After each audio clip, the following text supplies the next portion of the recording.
So I got a lot of questions relating about aim trainers in general. For example, how long should you do aim training a day? How long do I use aim trainers, or how long do you use aim trainers? Like, these are very specific questions that are really hard to answer, but hopefully I've broken down how aiming progression works through this video, and you can decide for yourself if you still need an aim train or not. Personally, I'm gonna be real, I don't aim train anymore. I know this channel started off with me explaining how aim trainers were the holy grail for improving your aim and whatnot, but I think it only helps in the beginning. As you progress in the game, I don't think that it helps a lot. My goal is to make you guys better Valorant players, not fucking Kovaaks players. I'll explain a little bit more about that later, but let's get into the main topics. So I believe that there's 3 steps into progressing your aim in Valorant. The first being control, the second being speed, and lastly, muscle memory. Now, there's no science involved, there's no tests or studies. This is all based off of my personal experience. If you don't agree with this, it's all good, because I could be missing steps as well. At the end of the day, playing this video game is just art, there's no right or wrong answer. So the first stage of aim progression is control. The stage is all about learning the tools you need to sufficiently progress and improve in this game. It's all about improving slowly and correctly. So there's a saying called practice makes perfect, but I don't think that's true. I think perfect practice makes perfect. If you're practicing wrong to begin with, I think you shouldn't even practice at all. It's just a waste of time at that point. So I want to draw an analogy from sports again. This is the stage where you learn about the techniques before you actually play the sport. For example, in basketball, you learn the shooting form and how to shoot correctly before you actually go into game and shoot. In the case of Valorant, every situation requires a different output from your mouse. And where your mouse gets the input from is your entire arm, essentially. From your arm to wrist, and then finally the fingers. So before I go further, I think it's essential to find your own sensitivity first. Just remember that there is no correct sensitivity, it's all preference at the end of the day. Personally, I have an EDPI of around 230. That's considered pretty high in the world of CSGO, but in Valorant, I think it's a pretty decent one. You have to shoot a lot of Sova drones and traps and then reflict to different areas of the map really quickly.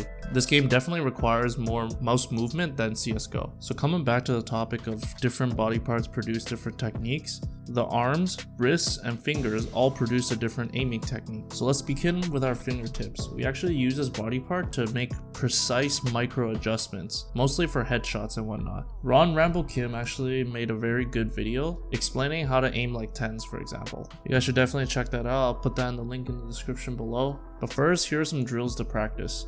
On Kovaaks, I suggest using 1 wall 9,000 targets, or 1 wall 6 targets TE, or 1 wall 6 targets small. On Aimlabs, I suggest using Sixshot or Gridshot. And finally, in the practice range, I suggest standing on top of the start menu and shooting heads that way. So when you're doing all of these exercises, focus on moving from one target to another with your wrist, and then micro adjusting with your fingertips to line the crosshair up with the bot's head. Try not to shoot the bullet until the crosshair is on the bot's head. Don't worry about the speed, just worry about the accuracy. So next, I want to talk about the wrist. This is mostly for aiming techniques that involve horizontal movements within your screen. For Kovaaks, I suggest using horizontal flicks and tile frenzy. For Aimlabs, I suggest Gridshot, Spidershot, and Circleshot. And finally, for the range, I suggest using hard watts. For most of these exercises, you'll need to be using your wrist to flick initially and maybe do a micro adjustment with your fingertips. As long as you focus on those 2 things, you're on your way to improvement. So now let's talk about the arms. This focuses on the mechanics required to do 180s or very big range of motion movement. These require you to do big swipes, and your pivot point of movement should be your elbows. For Kovaaks, I suggest using LG Pin Practice 360 and Tile Frenzy Strafing 180. For Aimlabs, the only big range of motion exercise I can see is Spidershot 180. If there's any more, please leave them in the comment section below. Finally, for the range, I suggest using an exercise that I kind of made up on the spot. So you put 50 elimination bots, and what you do is you stand in the center of the range, you shoot the middle pillar once, and then you 180 flick to the right or left and try to shoot the target. If the target isn't to your right, you have to 180 flick to the left side and find the target again. This is great for big arm sweeps, and I think you can get very comfortable with your sensitivity doing this. So these exercises kind of make you do a 3-step process. The first step is always using your arms to make the initial big movement, then you use your wrist to maybe adjust a little, and then finally your fingertips to get on the head. With these 3 body parts covered, we're now going on to the eyes, which is the final body part that everybody should train. The eyes are debatably the most important to train because this focuses on tracking movement. In Kovaaks, I suggest doing the long strafe tracking or close strafe tracking, and one wall 5 targets / bounce 180, either one. For Aimlabs, I suggest doing Strafetrack, Spheretrack, and motion track. And finally, for the range, I suggest doing 50 eliminations with strafe on, and that's it. Don't worry about the headshots, just spray them down and focus on getting all your bullets on the body. Alright, so this is probably the last technique. This is just basically strafe shooting without using your mouse. Counter strafing is very important in this game, and it's just as important as raw mouse aim. If you can't control your character's movement, then practicing all that aim is basically useless. So there aren't any Kovaaks or Aimlabs exercise available just because the speed of which your character moves in is different for these games. In the range, I suggest just having bots out and then just kind of strafing with your character and then counter strafing before you shoot. After that, turn on 50 elimination bots and just kind of move around left and right, and wherever the bot spawns, just flick to that. So these are all the fundamental techniques that you need for Valorant. Find out what you're weak on and basically focus like 20 to 30 minutes of your day just targeting it. Personally, I'm pretty weak with my fingertips, so I'm focusing on that right now. Let me know in the comment section below what you guys think your weaknesses are. Alright, so moving on to the second stage of progression, we're going to be talking about speed. In this section, it's all about minimizing useless movement and choosing the correct mechanic for the situation at hand. So a good example of this is if you were doing one wall 6 target TE, your focus would be to going from one target to another in one smooth straight line without any over aiming or under aiming. There might be some small corrections, but the idea from going to one target to another confidently and quickly is essential.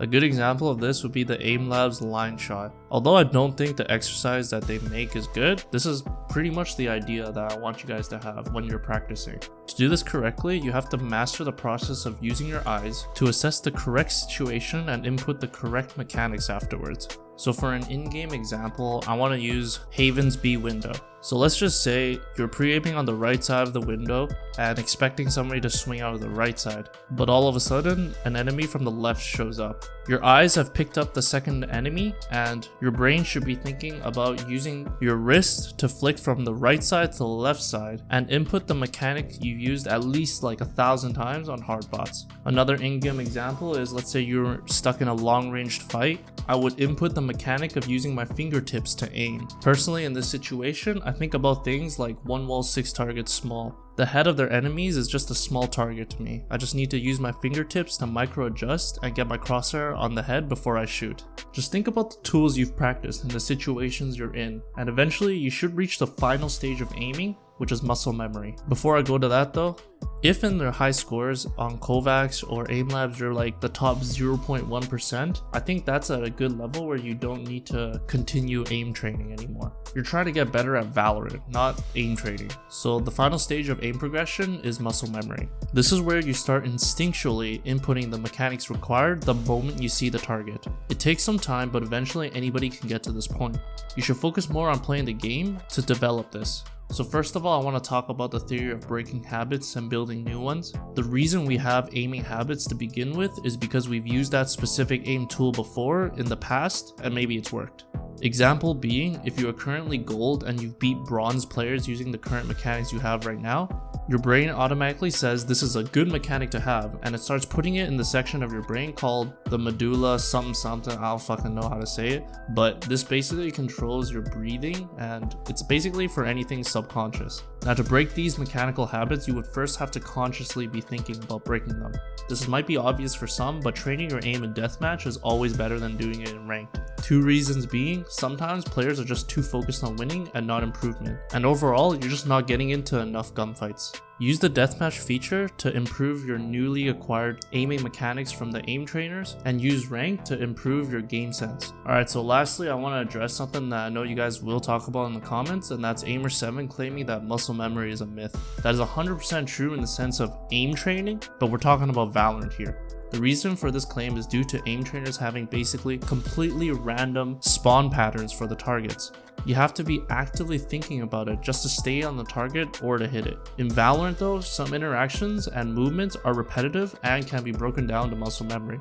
For example, the famous inhuman reaction time is based off of complete muscle memory. This is an example of peak aiming performance. If Aimer7 argues that Hiko was actively thinking about each step of aiming as he makes that shot, then I don't know, man, it's literally delusional. Alright, that's it for the 3 aiming progressions. Now I'm going to talk about why I don't use aim trainers anymore. I'm basically at the point where on Aimer7's guide, I'm considering an advanced aimer. My raw mouse movements have been really good, and I don't think I need to improve it anymore. I want to be a good Valorant player, not a good, Aimlabs player or anything like that. If I spend an hour and a half every day doing something that won't get me to Radiant, I think that's not very productive for me. My goal in Valorant is to acquire skills that bring me to the top level. I know that aiming is definitely not holding me back from becoming a top level player. I need to improve on my positioning, my game sense, my game knowledge in general, so many other aspects that don't require aim. I just want to say that this game isn't all about aim. Aiming just allows you to do more things. If you master tools that don't require a lot of aim, you can still hit Immortal. Like, I have a lot of friends that come from League that hit Immortal without ever touching an FPS before this. So this wraps up this video. I hope it helped you guys.